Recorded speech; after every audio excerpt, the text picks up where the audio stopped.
Salut, c'est Alexandra, je suis diététicienne nutritionniste. On se retrouve pour un nouvel épisode en cuisine avec Nutri & Co pour découvrir leurs nouveaux arômes de collagène. N'hésitez pas à découvrir la chaîne de Nutri & Co et retrouver les précédents épisodes et de nous dire en commentaire si cette série de vidéos vous plaît. Vous pouvez également me retrouver sur mes réseaux sous le nom d'Alexandra SPL. On vous mettra le profil juste ici sur l'écran. À l'occasion de la sortie des nouveaux arômes de collagène chez Nutri & Co, on vous a confectionné un petit book de recettes. L'idée, c'est de vous proposer différentes manières d'intégrer le collagène de façon créative dans votre quotidien avec des recettes saines, gourmandes et faciles à reproduire à la maison. Vous retrouverez le e-book directement en lien dans la description. On se retrouve aujourd'hui pour une nouvelle recette de glace type Magnum et cette fois-ci on va utiliser le collagène Goût Vanille de chez Nutri & Co. Pour cette recette on n'a pas besoin de grand chose, vous aurez besoin de skyr Goût Vanille ou de fromage blanc Goût Vanille, d'un tube de caramel beurre salé. Vous pouvez également le faire maison, ça sera encore mieux.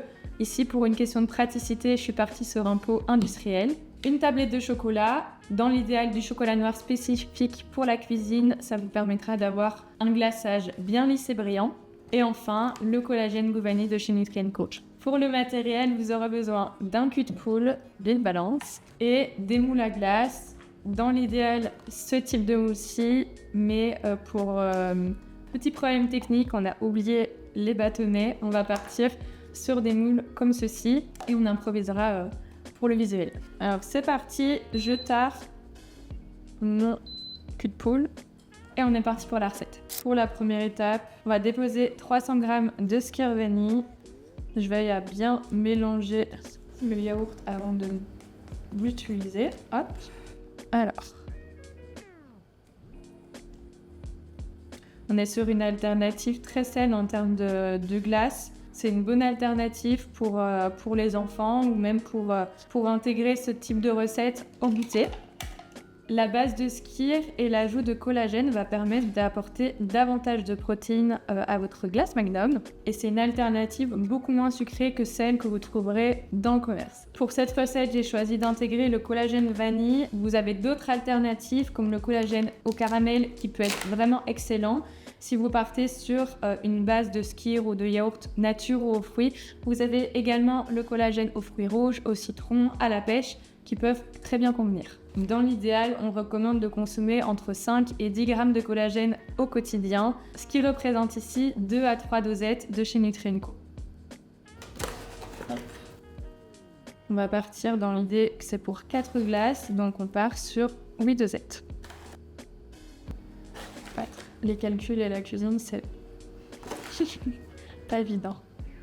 6, même compter et parler. 7 et 8. Voilà. On mélange le tout. Ce qui est très pratique avec le collagène de chez Nutri & Co, c'est qu'il se mélange très facilement. Ça laisse très peu de grumeaux et il s'intègre donc dans diverses préparations. Maintenant, on est déjà à la presque dernière étape. L'étape un petit peu fatidique pour moi, la maladroite, de remplir les moules. Donc comme je vous disais en début de vidéo, l'idéal c'est d'avoir ce genre de moule, ça vous permettra de mettre une première couche de préparation skyr collagène, d'y déposer un quart de caramel beurre salé, ensuite une deuxième couche de préparation skyr collagène, vous intégrez des petits bâtonnets en bois et vous le placez au congélateur pendant plus ou moins 5 heures.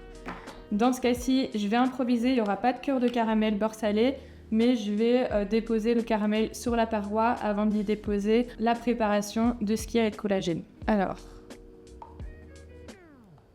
ouais, c'est forcément toujours plus facile quand on voit les autres faire.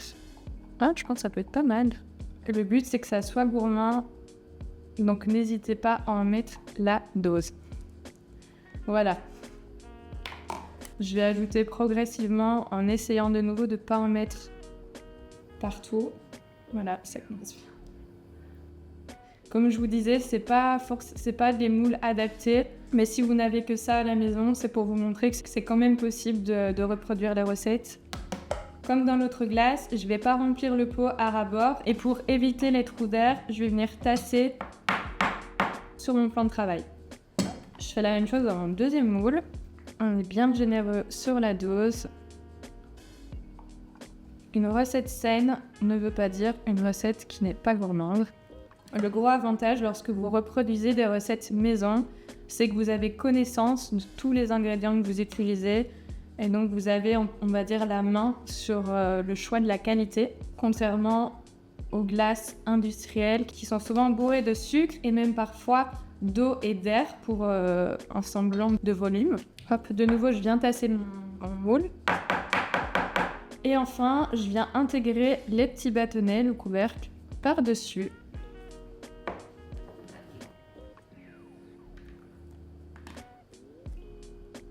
Voilà, ça part pour 5 heures au congélateur et on se retrouve tout de suite pour faire le glaçage au chocolat.